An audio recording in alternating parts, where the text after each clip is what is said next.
It's the 77 WABC News Hour. Talking the news with Noam Laden. All the news you need to know with Joe Nolan, traffic, Justin Ellick, sports. And now, Talking the news with Noam on 77 WABC. Yes, that's me. Good morning. It is Wednesday, October 15th. Your forecast from the 77 WABC Weather Center. Clouds this morning, sunshine this afternoon, high 69.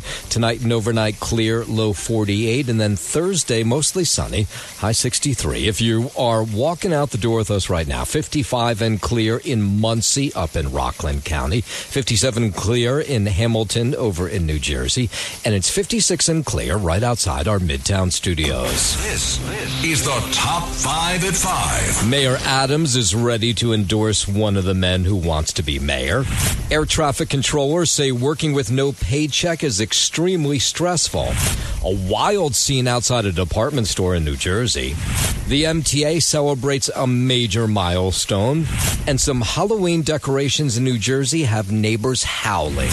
All right, let's get into it at 5:01. Overnight, a fire in Hillside, New Jersey. Crews working last night to put out what was really a large fire. Watching the video of this morning, erupted in an auto body shop, destroyed just a whole row of businesses in Hillside, completely destroyed at least 6 businesses along Maple Avenue. If you're not familiar with this area, this is a major shopping area. 2 firefighters battling this blaze suffered minor injuries. Here's the Hillside Mayor, Dahlia Vertiz. And we heard the explosions. At first I thought it was just a car backfiring, but no, then it kept going off. It's a wide range of products that's burning at this time, and then the structure itself. On top of that, the gas line was ruptured, so it's a gas-fed fire. Yeah, so it's multiple modalities that's going on right now to make it difficult. That second person you heard is the fire chief. Multiple flammable chemicals in this auto body shop. It's not really sure what ignited it, but there was so much inside, as you might guess, inside the auto body shop that it all exploded.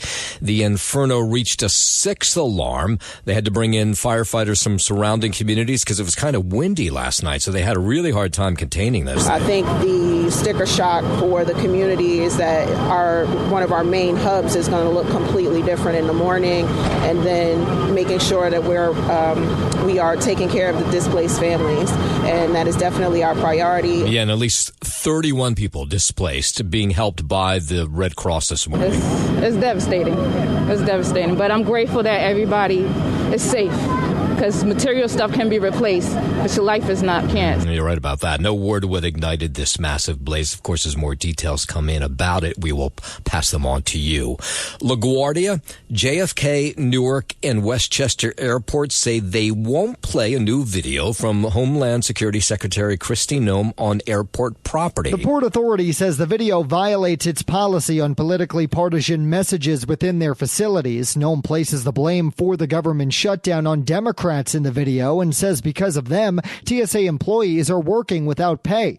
The TSA falls under the Department of Homeland Security. New York Governor Kathy Hochul called the video messaging obviously false in a statement. New York City area airports join a long list of other major airports refusing to play the message. In a moment, or I shouldn't say after 5:30, we'll hear from some air traffic controllers who showed up at LaGuardia yesterday. You know, they're going to get paid this next period, but if the government shutdown continues, they won't get the next paycheck. And they're talking about how stressful that is. We'll get into that coming up after 5:30. Down in Washington, the president talking about the race for mayor yesterday, went after mayoral frontrunner Zohran Mamdani, says he won't play nice when it comes to government funding if Mamdani wins in November, suggesting that certain monies that go New York's way may not. Trump says he won't give money to someone who's just going to throw it away. I think that New York City can have a communist mayor. He's a communist. He's not a socialist, by the way. There's a big difference. He's a communist. He's down and dirty. He's a communist. He hates police.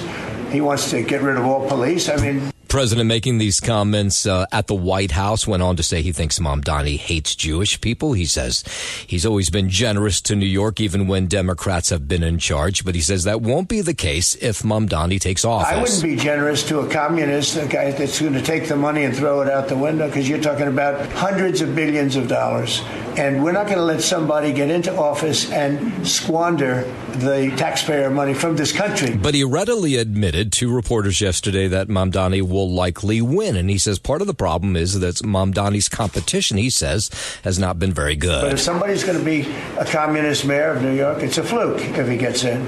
A lot of failed people that he's running against. I mean, we have failed, you have inferior candidates or something. And coming up also after 5:30 this morning, we'll hear from Mayor Adams, who says he may be ready to make an endorsement in the race for mayor. 5:05, no bail for a 32-year-old Bronx man accused of randomly slashing another man in the face in a Lower East Side subway station on Monday. Dimitri Marshall is being held at Rikers Island. The New York Post reports Marshall has an extensive criminal history and served a year in prison for robbery. His parole ended in March and just last month was arrested and charged with assault, harassment, and weapons possession in a Bronx subway slashing, but was released since none of the charges qualified for bail.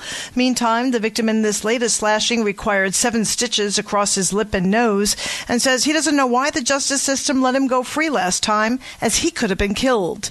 I'm Lisa Salvati. The MTA celebrating a pretty big milestone. The MTA is celebrating its 1 billionth rider of 2025. MTA Chair Janno Lieber says it's more evidence that the city is trending in the right direction. This is one of the best markers for charting New York City's comeback. 2022, the first year we got back to 1 billion riders after COVID. That was in December 2025. We got to that milestone in October. Lieber credits safety initiatives put in place by Governor Hochul and an improvement in reliability. He says subway on-time performance hit 85% in September. I'm Lisa Ritchie, 77 WABC News. WABC News Time 5:08 down in D.C. The Senate rejecting this Republican-backed spending measure that would have ended the government shutdown. It is the 8th time lawmakers have turned away the bill that has already been approved by the House. The ayes are 49, the nays are 45. 3/5 of the Senate's duly chosen and sworn have not having voted in the affirmative. The motion is not agreed to. Yeah, President Trump says he's in the process of closing programs that are popular with Democrats as the government shutdown continues. So we're being able to do things that we were unable to do before. So we're closing up programs that are Democrat programs. He's going to release a list of those programs that are on the chopping block on Friday. We wanted to close up, or that we never wanted to happen, and now we're closing them up. And we're not going to let them come back. So the shutdown now in day 15. Democrats and Republicans remain deadlocked on how to end the stalemate.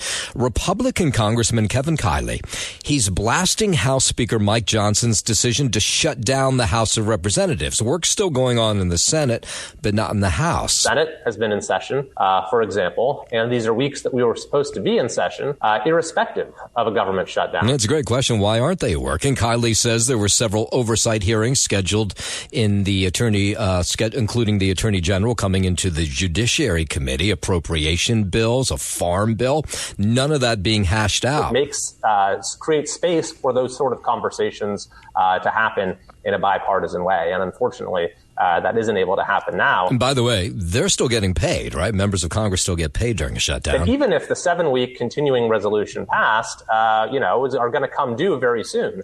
And we've now burned 3 of the weeks that we could have actually been working on those. He's calling on the Speaker to bring the House back immediately to get on with just ordinary business of the day. From Congress, head over to the White House, where President Trump says he stands firmly behind the president of Argentina. He welcomed Javier Milei to the White House yesterday, told reporters that Milei is MAGA all the way. Make Argentina great again. It worked. I actually sent him some hats for his early part of the campaign, and then he called me. He wanted a lot more.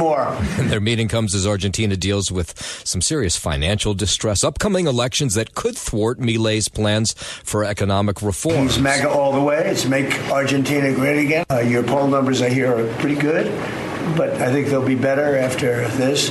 511 investors believe Jerome Powell is suggesting another rate cut soon. The Fed chair, he was in Philly yesterday, where he warned key economic reports are being delayed due to the government shutdown, but says U.S. economic growth may now exceed expectations. Data available prior to the shutdown, however, show that growth in economic activity may be on a somewhat firmer trajectory than expected. In this less dynamic and somewhat softer labor market, the downside risks to employment appear to have risen. Yeah, so part of the problem is, okay, the economic growth is good, but the numbers for the labor market apparently have been pretty weak, a slowdown. Based on the data we do have, it's fair to say that the outlook for employment and inflation does not appear to have changed much since our September meeting 4 weeks ago. Yeah, so there is some speculation there could be another interest rate cut at the end of this month. Meanwhile, the U.S. and China slapping new port fees on each other's ships as the trade war between the countries escalates. Correspondent Nick Harper reports that the White House says it's looking to protect U.S. manufacturers. The U.S. president is hoping that by making it more expensive for Chinese-made ships to dock in the United States, it'll drive companies and countries to order ships from the United States. Supporters of the move also say it would help counter China's dominance in global shipbuilding. There is the possibility of this both hurting global supply chains, slowing down the movement of goods, and increasing the cost of imported goods, something that will ultimately likely be felt by the consumers. Yeah, the fees are expected to affect global supply chains, ultimately raise costs for consumers. And one of the places we're seeing that is with kitchen cabinets, of all things. And we'll hear from the owner of a kitchen cabinet store in the Bronx who's upset about all this coming up after 5:30. 5:12, Walmart launching a new partnership with OpenAI to integrate ChatGPT into its shopping platform. The integration of the software will allow customers to plan meals, restock essentials, and discover new products through chat-based interactions. Walmart and OpenAI's collaboration comes as part of the retail giant's broader strategy to incorporate AI into its operations while also catching up with competitors. OpenAI co-founder and CEO Sam Altman expressed excitement about the partnership and highlighted its potential to simplify everyday purchases. I'm Matt Mattinson. WABC News Time 513. President Trump warning the U.S. will get involved if Hamas does not disarm. The president talking to reporters saying he sent a clear warning to the terror group. And they will disarm. And if they don't disarm, we will disarm them. And it'll happen quickly and perhaps violently. He would not offer a whole lot more details when pressed about that. But Hamas laying down their weapons is the next phase of the White House's Middle East plan. But so far, Hamas has not suggested that they'll follow that. And I said, you're going to disarm, right? Yes, sir, we're going to disarm. That's what they told me. But they will disarm. Do you understand me? Yes. You say because everyone says, oh, well, they won't disarm.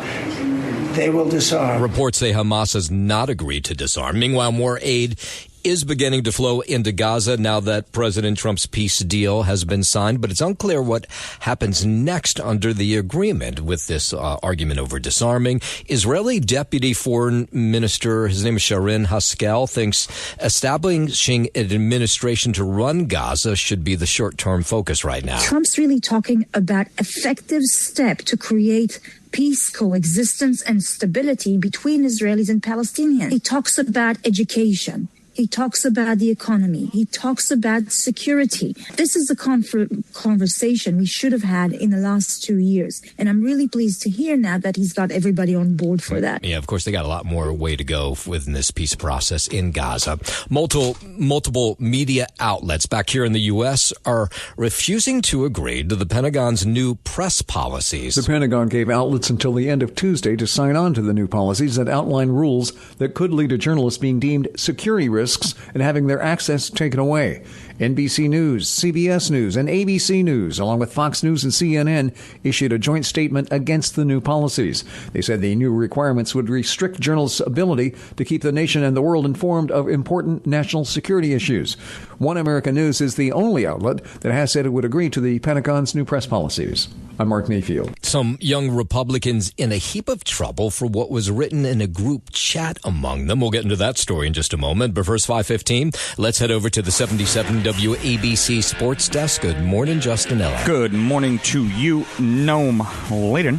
Start here on the ice at the Garden. Your only local sports action last night. The Rangers got shut out by the Edmonton Oilers 2-0, becoming the first team in NHL history to get shut out in each of their first 3 home games of the season. Igor Shesterkin turned aside 20 of the 21 shots the Oilers put on net.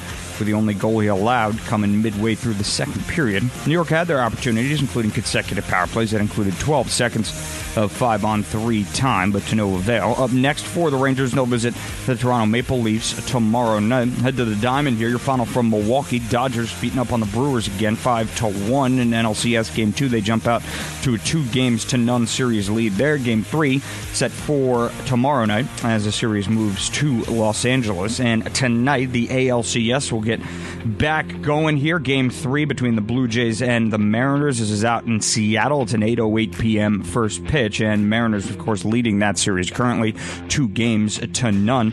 Also, out of the sports world here, Noam Layden, tying in some politics. President Donald Trump yesterday threatened to relocate World Cup matches set to be played next year in Boston, parts of which he'd suggested had been, quote, taken over by recent unrest. Gillette Stadium in Foxborough, home of the NFL's New England Patriots and about 30 miles from Boston, is set to stage 7 matches as the U.S. co-hosts the 2026 World Cup with Mexico and Canada. Trump was asked about the city's mayor, Michelle Wu, a Democrat whom he called, quote, intelligent but radical left. Here's what the president had to say from the Oval Office. I love the people of Boston. I know the games are sold out, but your mayor is not good.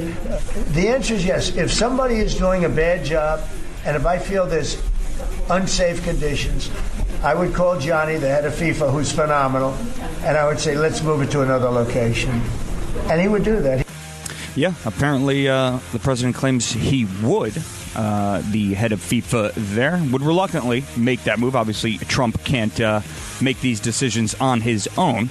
But we'll see what happens with those World Cup games. What the hell do you have to lose? What do you have to lose? What the hell's going on in Foxborough anyway? Who cares? I would think of all places that are safe, it would be Foxborough. There's nothing there. Yeah, except a stadium. Maybe. Yeah. I don't know. I don't live in that. I don't live in that area. I've been to Foxborough. Okay. Well, it's kind of like going to MetLife Stadium. There's not a whole lot around. Right. I think she's worried about people, the transportation coming from Boston back into Boston. Because a lot of those people attending those games, I guess, would be, from the greater Boston area, obviously. Not sure exactly what the president there is alluding to, but we shall see how that works out for the World Cup games in Boston. That is your Sports Gnome, and I'm Justin Ellick on 77 WABC. WABC News Time 5:20. Dallin Oaks is now the new leader of the Church of Jesus Christ of Latter-day Saints. Oaks addressed the church after the announcement was made this week. But what we do know is that we are all children of heavenly parents, and that we are called to serve all of the children of God in this wonderful restored church of Jesus Christ of Latter-day Saints. Oaks is no youngster. He's 93 years old, a former Utah Supreme Court justice. I have felt the effect of those prayers, and with my counselors, we will strive in all respects to press forward this great work. He was thanking people who prayed for his presidency. I have been inspired by the Lord to call President Henry B. Eyring as first counselor and President D. Todd Christofferson as second counselor. Yeah, so he replaces President Russell Nelson, who died just last month. Young Republican National Federation is calling for some of its members to resign after the leak of a group chat. On Tuesday, Politico reported on a group chat including several members of the organization. The report has garnered significant controversy, with politicians on both sides of the aisle saying many of the messages in the chat are racist and anti-Semitic. In a post on social media, the organization's board of directors said that they were appalled by the vile and inexcusable language.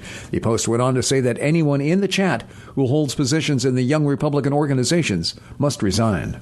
I'm Mark Mayfield. 521, former President Barack Obama appearing in a new ad urging Californians to vote yes on Proposition 50. Republican Representative Kevin Kiley, the congressman, says he's not sure why Obama's even involved with California elections and California voters. One of the things that the Yes campaign is trying to do to confuse the issue is they're making you think that somehow this impacts what's going on elsewhere. Even on the ballot title, they say the first sentence is this is a response to Texas's partisan redistricting. Now, in this 30-second spot, the former president warns that democracy is in peril and supports the Democrat-backed measure for congressional redistricting. This was in response to the redistricting in Texas.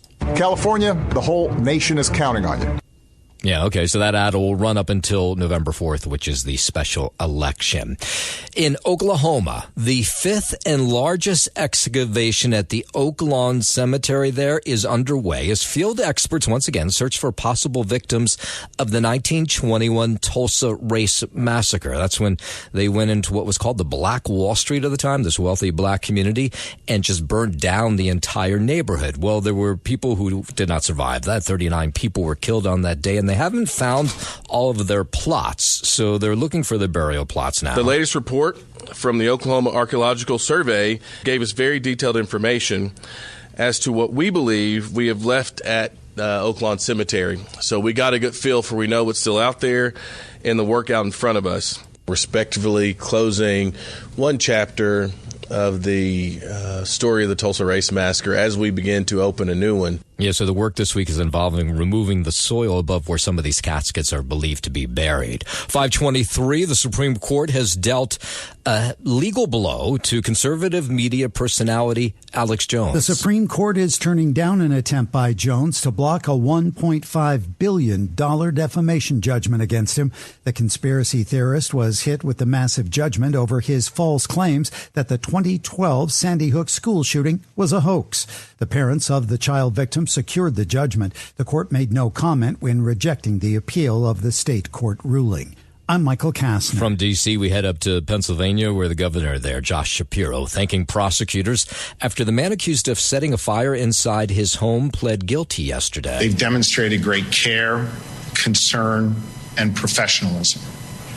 This is a just outcome, and I want you to know that our family fully supported the plea that he negotiated. Now, if you don't remember this story, Cody Bomber firebombed the official residence of the governor, Shapiro, back in April while the governor and his family were sleeping inside. They had just celebrated Passover. Shapiro says his family still feels vulnerable even months after. I want you to know we are working through this, and you've heard me talk about the emotional toll this attack took. I need you to know this is an ongoing thing that we are dealing with and we are working through. Yeah, and Governor Shapiro condemning during this press conference yesterday what he says is a growing trend of political violence. He says he's far from the only victim out there. I think it's important that in this time of rising political violence that none of us grow numb to it or accept this as the normal course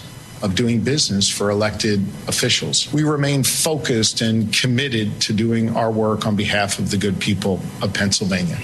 And nothing and no one will stop us from doing that important work. But the Democrat says he wants you to know he was definitely forever changed by that event. 525, more than 150 unvaccinated South Carolina children are under quarantine this morning after exposure to measles. Correspondent Emily Ikeda reports that South Carolina is just the latest state to experience a measles outbreak as cases across the U.S. soared to the highest level in more than 30 years. An outbreak has also been growing in the Minneapolis-St. Paul area, where 118 students are under quarantine, according to health officials. And a measles exposure temporarily closed a preschool, according to local reports in central Ohio. Yeah, in addition, about 100 cases have been reported in an area along the Utah-Arizona border. In South Carolina, though, the children from two schools in Spartanburg, which is in the upstate, will miss class for 21 days, the period of potential transmission. While critics say there's been mixed messaging from the Trump administration around vaccines, with the president recently calling to break up the measles, mumps, and rubella shot into 3 totally separate shots, the CDC's published recommendations say the MMR vaccine is very safe and is effective. But people are not getting them like they used to. By the way, we should point out that started before the Trump administration and before JFK Jr. took over at the health department. 526,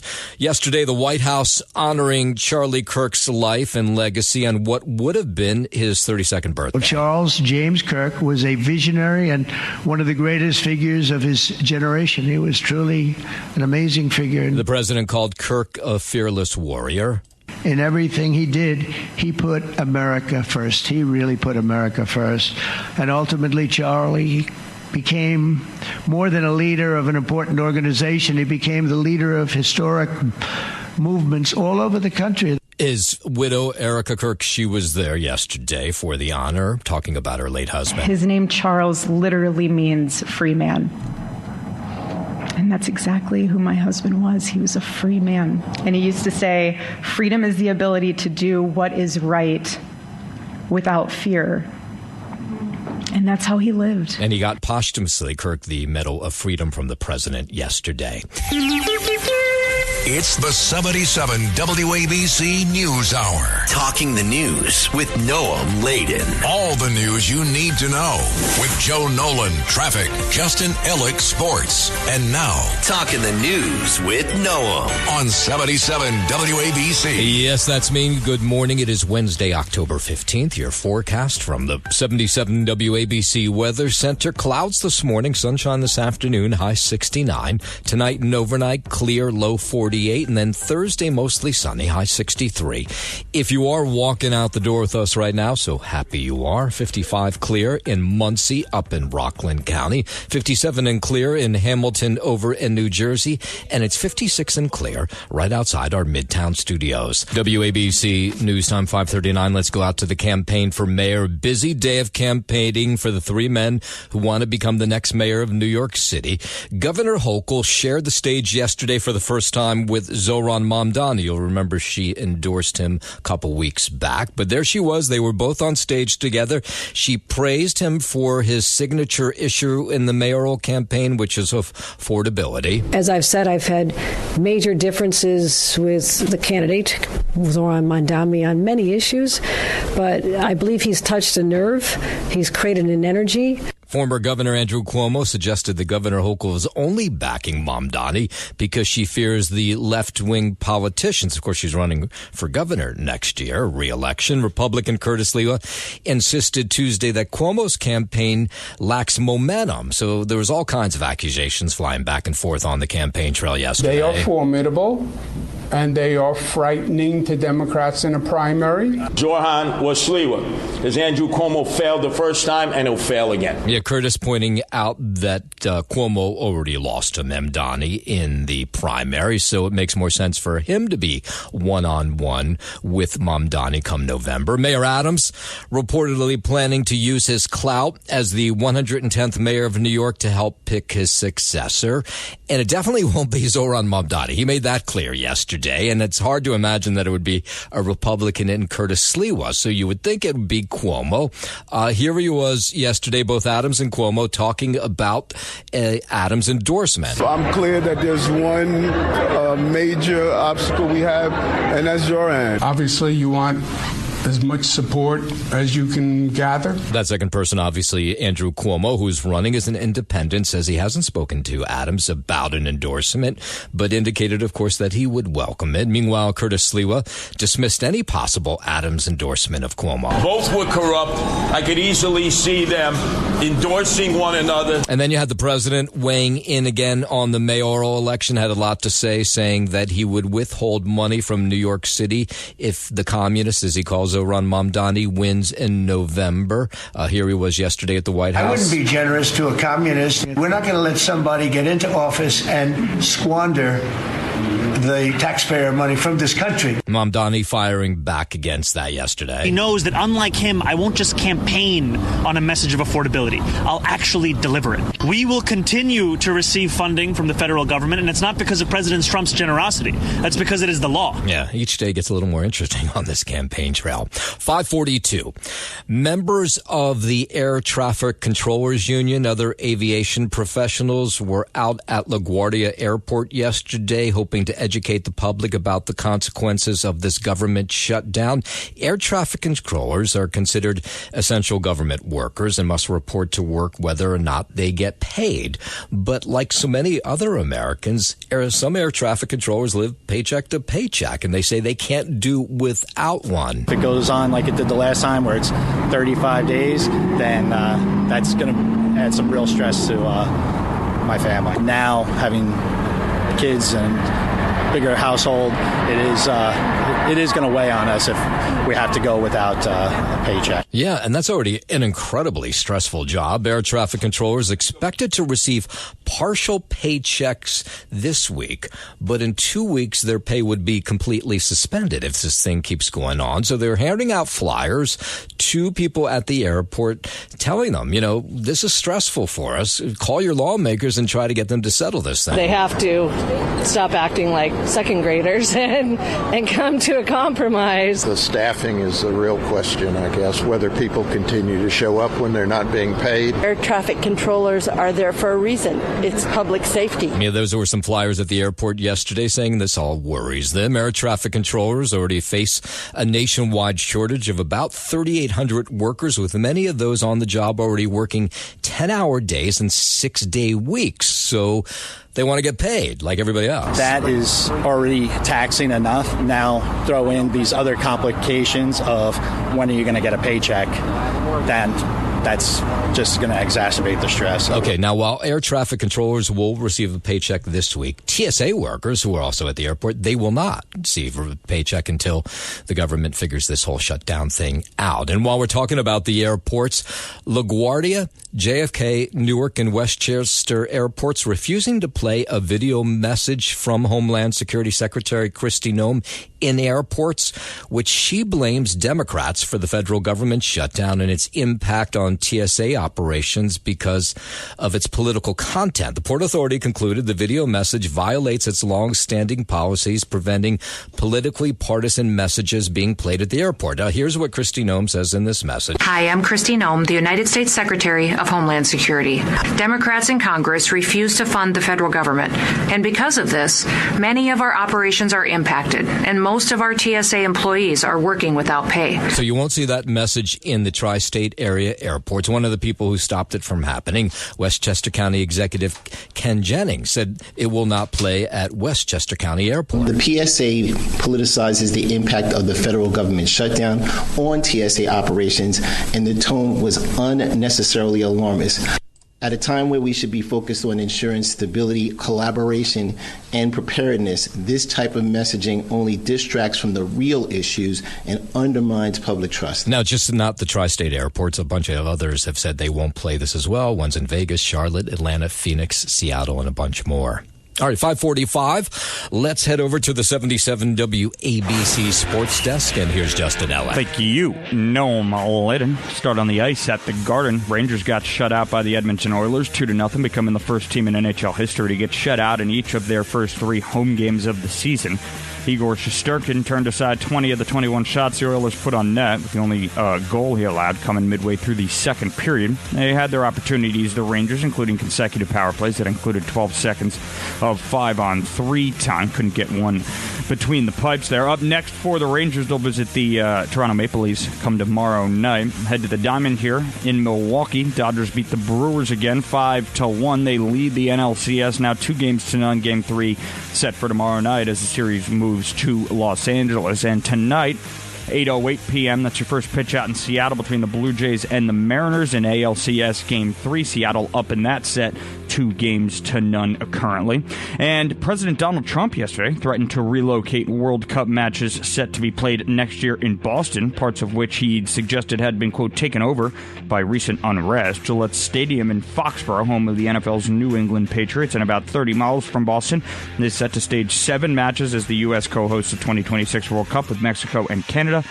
The president was asked about the city's mayor, Michelle Wu, a Democrat whom he called, quote, intelligent but radical left. Here's what the president had to say from the Oval Office. I love the people of Boston. I know the games are sold out, but your mayor is not good. The answer is yes. If somebody is doing a bad job, and if I feel there's unsafe conditions, I would call Johnny, the head of FIFA, who's phenomenal, and I would say, let's move it to another location. And he would do that. Of course, Gianni and the head of FIFA and President Trump, close allies there. So we'll see how that develops. We wouldn't be surprised if this story goes away in the next couple of weeks. That's your Sports Know. I'm Justin Ellick on 77 WABC. WABC News Time 5:49. Mayor Adams launching New York City baby boxes to help shelter babies, along with a new crib program that puts pregnant New Yorkers on a path to permanent housing. Mayor Adams says over 2,000 babies were born in city shelters last year, city homeless shelters, and so he wants these babies to get a head start that they might not normally get. Because of our steadfast focus on public safety, the deep bench of leaders we've put in place here at police headquarters, and the hard work of the brave men and women of the NYPD, New York City remains the safest big city in America. The program will prioritize housing vouchers for pregnant mothers, putting them and their baby on a path towards permanent housing. New kitchen cabinets and furniture getting slapped with a new price tag. The new tariffs that took effect on Tuesday include a 25% tariff on imported kitchen cabinets and vanities and a 25% tariff on imported upholstered wooden furniture.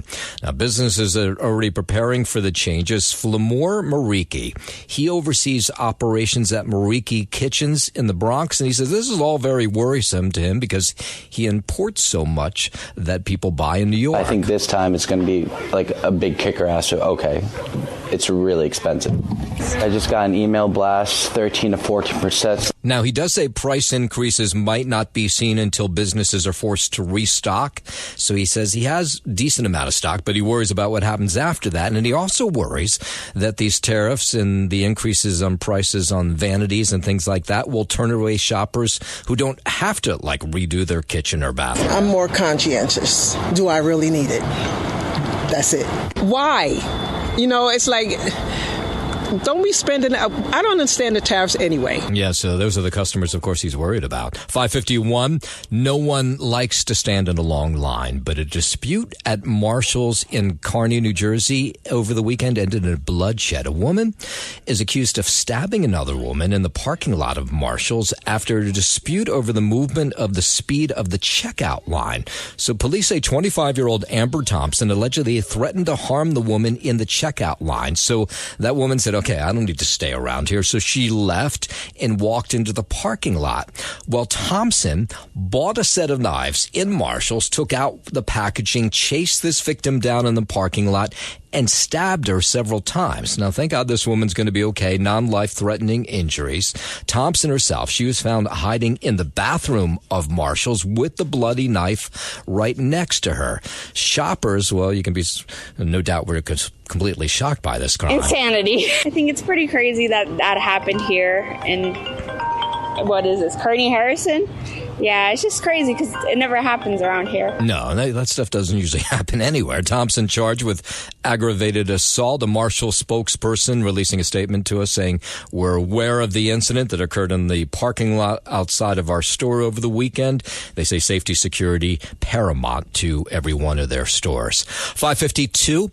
The MTA celebrating its 1 billionth rider of 2025. MTA Chair Jano Lieber says it's more evidence that the city is trending in the right direction right now. This is one of the best markers for charting New York City's comeback. 2022, the first year we got back to 1 billion riders after COVID. That was in December, right under the wire. And here we are, 2025. We got to that milestone in October. Yeah, it's a big number. Lieber credits safety initiatives put in by Governor Hochul and an improvement in reliability on the subways. He says subway on-time performance hit 85% in September. That's the highest post-pandemic.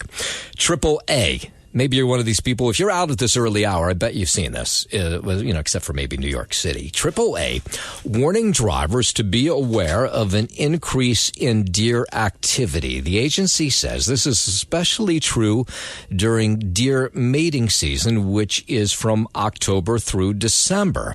And what happens is, if you're out anywhere in the suburbs, likely you've seen this, the deer become very skittish, excitable, jumpy. It is mating season, sort of understandable. And they're likely to run out in front of a vehicle more than they would at any other time of year. We get a ton of accidents. I hear about them all the time. Robert Sinclair is head of the AAA, and he says, just part of being careful early in the morning like these hours and in the early evening. They become very skittish and excitable and jumpy, and so they are more likely to run out in front of a vehicle than at most other times of year. Yeah, so looking at last year, Sinclair says over 7,500 crashes involved a live animal. He says 90% of those were deer. 3 of those crashes, unfortunately, were fatal. 400 resulted in injuries. This is serious stuff. I mean, they're big animals. So if you see them out there, you just got to be careful. The advice is to brake gently, not too hard, and just hit the animal, because any other action is likely to result in a more serious crash and maybe travel outside the times that they are most active. Wait, did I hear him right? He said to hit the animal? The advice is to brake gently, not too hard, and just hit the animal. Really? Because any other action is likely to result in a more serious crash and maybe travel outside the times that they are most active. Now I learned something new. I would have thought you tried to steer away. He says sunrise, sunset pose the greatest risk, but more so sunset. What is that? Do you hear that? Oh, my God. Okay. A house in Jackson, New Jersey has anything but your average Halloween display. The politically motivated decorations have made their way to TikTok. So locally, neighbors have mixed reviews of these decorations. So just so you have a sense of what it is, it's very political. Among the decorations outside this Jackson home is an ICE vehicle with skeleton agents and Kristi Noem, an alligator Alcatraz with people in captivity or being hung. And then they have just the reoccurring Halloween stuff. They have hanging babies and skeletons. Well, the Jackson homeowners say it's all about freedom of speech and that they've been doing similar political decorations for years. But this year they've gotten a lot more attention, and some neighbors say they want these decorations taken down. Unfortunately, I got to worry about what people are trying to do to us now. This year has gone a little crazy, and we're going to defend ourselves. This is our First Amendment. It's our right. We're having fun with it. And if they don't like it, oh, well. Okay, that's Joe, who's the homeowner. This neighbor says the decorations should come down. She finds them offensive. There's better ways of, venting your freedom of speech. You don't have to put it out there like that. And like other people say, they have kids. Donna is on the same street. She disagrees. She finds these decorations pretty funny. So she says, keep them up. I think too many people are afraid to be opinionated. So he gives his opinion. And I think the homeowner has it about right. He says, if you don't like my decorations, just keep on driving by. They've been trying to take it down. I got people calling every day trying to take our stuff down, but if they don't like it, just drive by. It's that simple. Yeah, those decorations have become viral on TikTok, but unfortunately, they've gained so much attention that Joe says he's had to set up cameras outside of his property just for his family's safety. Thanks for listening to the News Hour with Noam Laden. You can hear the News Hour with Noam Laden weekday mornings at 5 on 77 WABC. If you like the podcast, share it with your friends and listen anytime at WABCRadio.com and download the WABC Radio app. Hit that subscribe button on all major podcast platforms. Plus, follow WABC on social on Instagram, TikTok, Facebook, and X. See you next time for a new episode, so you never have to wonder. What the heck is going on here?